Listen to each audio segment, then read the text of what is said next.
Greetings to my YouTube family and welcome to the collection and welcome to the garage. My name's Tyson and I'm going to show you my latest acquisition, which is not an Acura, it's actually a Honda. Specifically, it's a 1996 Honda Integra Type R. This car is very unique compared to any of the 50 plus cars I've ever owned in 27 years of driving. The main reason for that is that the steering wheel is on the right-hand side of the car. This is officially a Japanese market Integra. It was sold new in Japan. It lived there for its first 25 years. And after that threshold, cars become eligible for legal import to the United States. And the car left the port at Nagoya, Japan in July of 2021. It was a couple weeks in transit and was imported to Long Beach, California that same summer. So now 3 years have since passed since the car was domesticated, we'll call it that. And it changed hands a couple of times and now carries an Arizona title. It was a super easy process for me to take the opportunity as it presented itself to own a super unique car. And I will tell you, even besides the fact that it has a right-hand drive configuration, it's also unique in so many other ways that I'm going to talk to you about today in this video. So let's get into it. Presenting to you all my new 1996 Honda Integra Type R.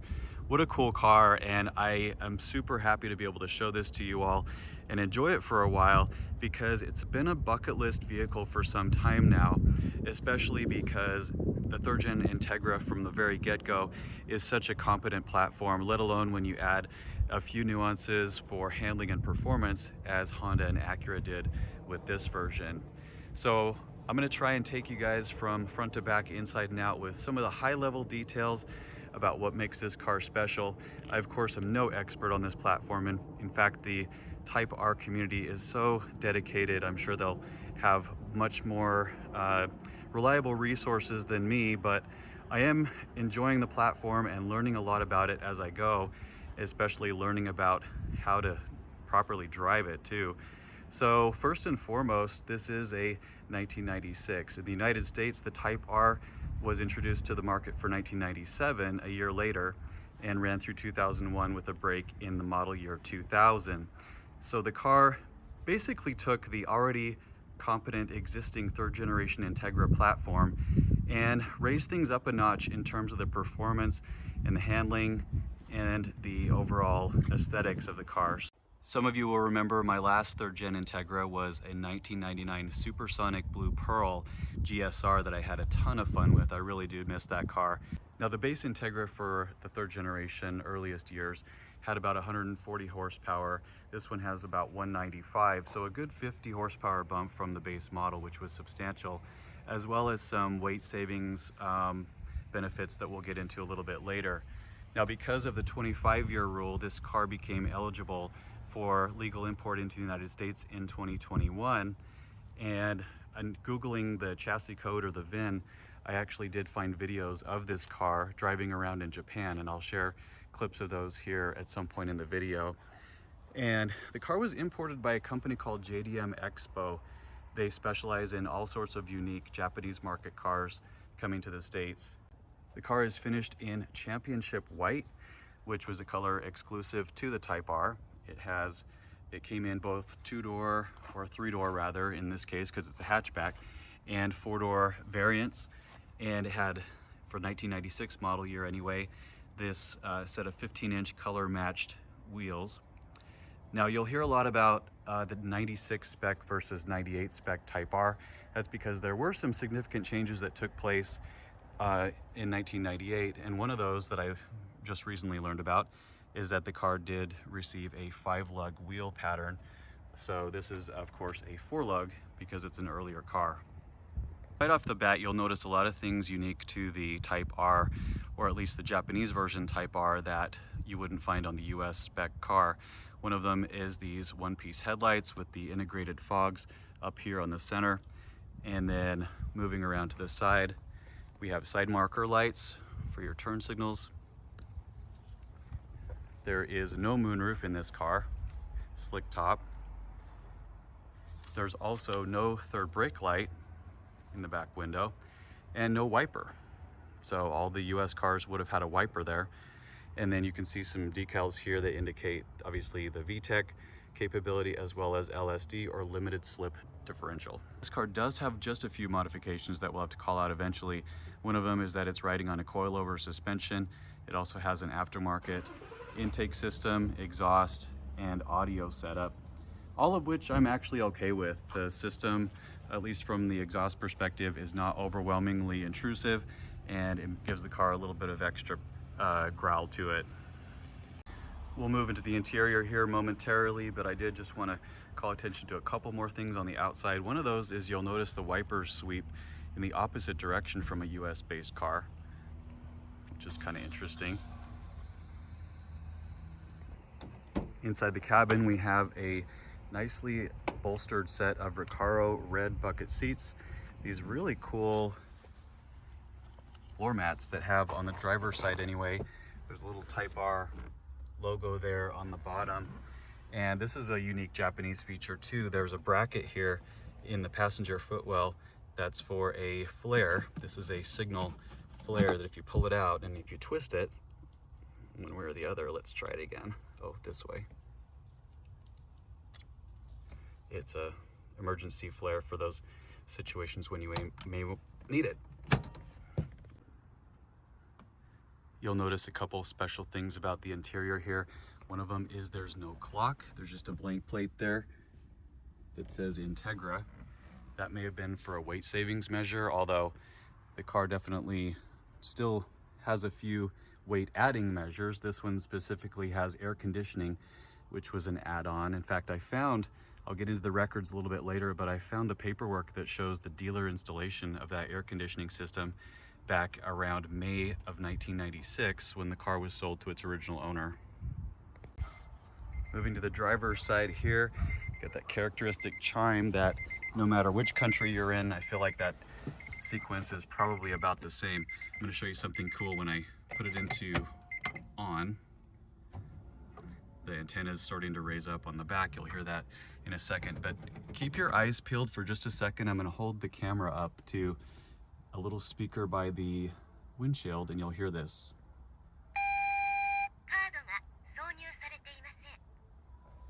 So I don't know if you could hear that, but there's a little female voice that has a phrase in Japanese that comes on about 10 or 15 seconds after you put the key in the on position. And I used Google Translate to hold my phone up to that little speaker, which is right here. And I found out she's saying the words or the phrase not inserted. Basically, I think what's happening there, this is a toll reader. There's a little Panasonic box on the driver's side footwell that's either missing or looking for some sort of card here, data card for a toll reader. And that's what she's asking for. But I always, and the prior owner Greg and I laughed about this, we wanted her to be saying something like, welcome to the car and have a nice drive. Getting up close and personal with the tach, you notice you have to be very keen on your conversions from miles per hour to kilometers, because there are no miles per hour anywhere on there, even in smaller digits. You kind of just get trained to know that about 100 kilometers per hour is about 60 to 62 miles per hour. So that's a pretty good baseline to start with. Zooming in a little bit down here on the driver footwell, I don't believe these pedals, at least the pedals on the brake and clutch, may or may not be factory, but I'll show you under the hood here.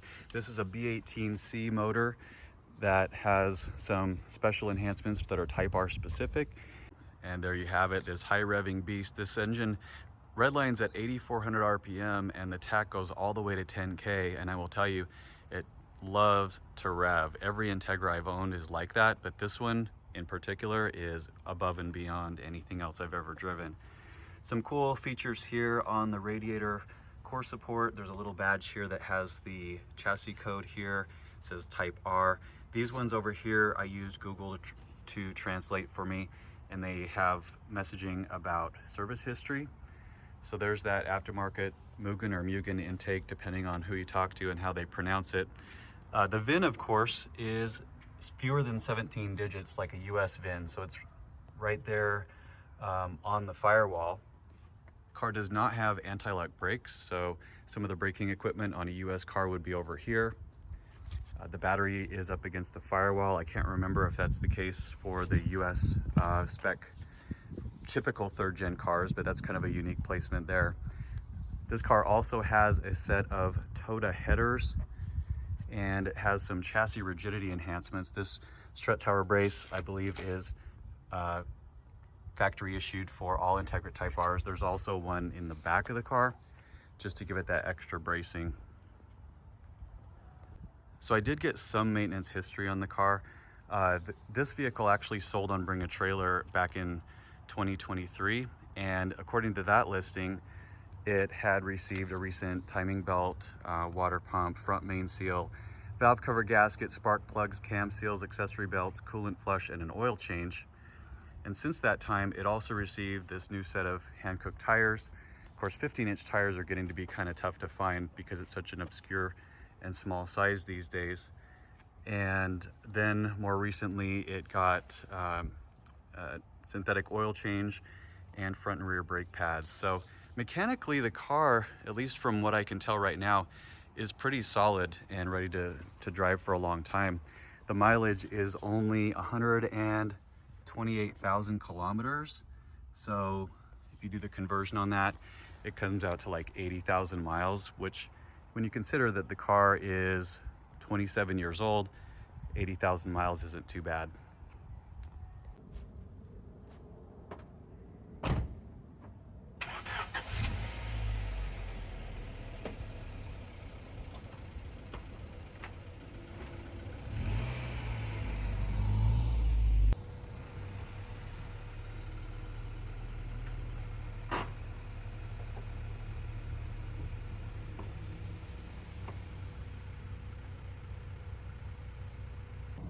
And a brief walk around with the car spun around while it's running. Super cool car. It gets a lot of attention, especially because you're on the quote-unquote wrong side of the car as you're driving, but it's a good conversation piece, and I've really had a lot of fun asking people to try their hand at this because it requires a complete rewire of your brain to manipulate a left-hand operated gearbox.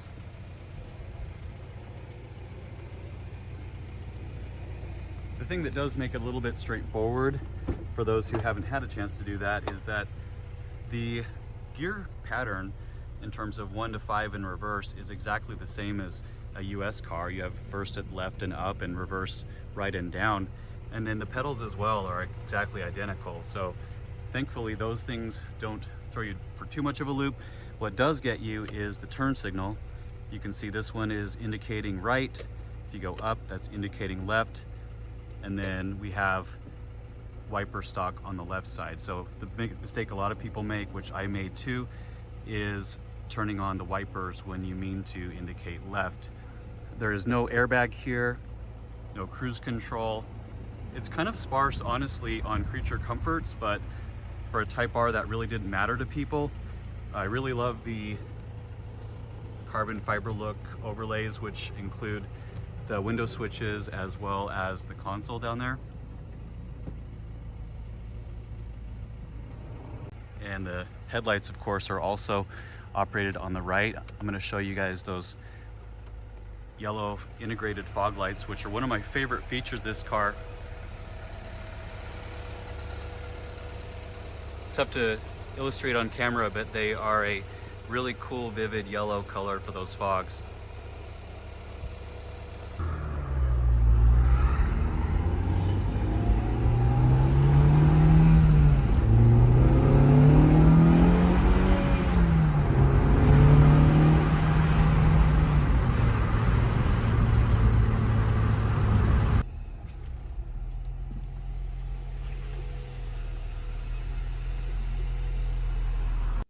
Lastly, I want to spend just a minute looking at documentation and memorabilia. So I was able to pull up some cool newspaper articles from the origins of the Integra Type R. Of course, these are for the US spec car, which, because I can't read Japanese, are the only applicable ones that are going to mean anything to me. Some cool artifacts here. This is what the actual key looks like. It has sort of a 3D look to it. Let's see if we get that to zoom. There it goes. Very cool ITR specific key. This 1/43rd scale Integra Type R is a limited production unit that I got from my friend Hui up in Oregon. Thank you for this. Very cool artifact, modified with some neat upgrades as well. Baseball cap here, some plates. I'll figure out the process for getting these things mounted up. The mounting hardware points for a JDM car are different from USDM, so there's some modifications already done to the car to get our plates to bolt up. In fact, it requires drilling holes in different locations to get the screws through. And here's my binder. You all know I do a typical summary here in Excel as well as hard copy for every car I've ever bought. So this is going to be the book for the DC2, which, like I mentioned, the VIN is a shorter number for Japan. Here are some cool things I got a hold of that came with the car. There was actually a very large kind of velvety fabric folder or portfolio here that had a maintenance record booklet in it, some really detailed maintenance history on this car, all handwritten.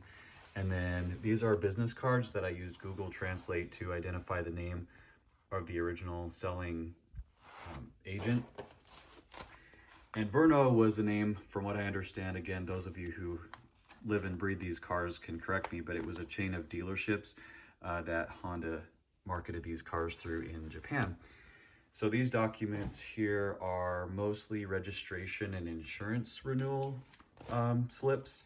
So I've run most of them through Google just to kind of see if anything stood out that was particularly unique or interesting. And then we go into the actual records. So these, as you can see, are a foreign language, quite literally to me, and don't mean a whole lot, but when I hover my phone over them with the camera and Google, it lends a lot of light. I wanted to show you a specific page here, if I can find it. This one right here is from what I believe, the original purchase document, because this date comes out to May something of 1996 when you look at it. And then this itemized list down here contains the dealer installed air conditioning, the wing, and a few other things that probably were installed at the point of purchase. More records behind that, and then some additional newspaper listings or articles that I was able to find. A hugely impactful car for the compact and tuner industry, just because it was such a capable machine right out of the box. And then not only that, but the potential or opportunity for modification made it extremely popular. And now, 20 plus years later, it's getting extremely difficult to find one that hasn't been modified quite a bit. This is the original booklets that came with the car. Interestingly enough, they come in a combination of English and Japanese. You'll see one of them over here. It says the word maintenance notes, Honda original parts, and most of this is in Japanese once you open it up. But very cool as part of this process that I get to educate myself on a foreign language, and it's a unique experience owning the car, driving the car, learning about the car, and I'm super glad to have a chance to do it and to bring you along for the ride. So thanks for checking it out.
first fuel up in the Integra Type R. I managed to make it all the way home, about 40 miles, I think, with only turning on the windshield wipers one time when I went for what wasn't the turn signal stock. And this car, I would describe, to summarize it, as equal parts terrifying and thrilling. It is absolutely weird to get used to being on the right-hand side of the car in heavy traffic and figuring out how to navigate via your mirrors and everything like that. Blind spots are a completely different experience. It just really takes a complete rewire of your brain to get the hang of driving this thing. But I love it. It's so fun. Eric's in the ITR and we are. I just saw him turn the wipers on.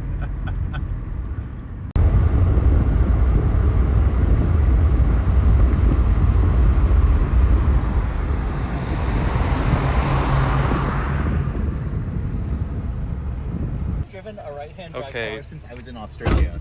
This might be for a behind the scenes. Oh, great. Okay, so First is still left and up. Oh, this is so strange though. Ooh. Okay. Okay, so it's like Oh, I love it. Oh wow. Look at, see? You're natural.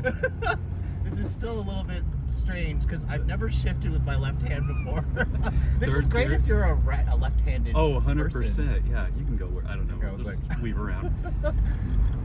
I feel like I'm learning how to drive stick for the first time again. This is driver's ed. This is so okay. Yes. Today, you know, I'm trying to, I forgot there's a parking garage. I'm like, I can't even reach the, Oh. you made it to 4th gear. I did, yes. Try 2nd gear. Okay, let's see.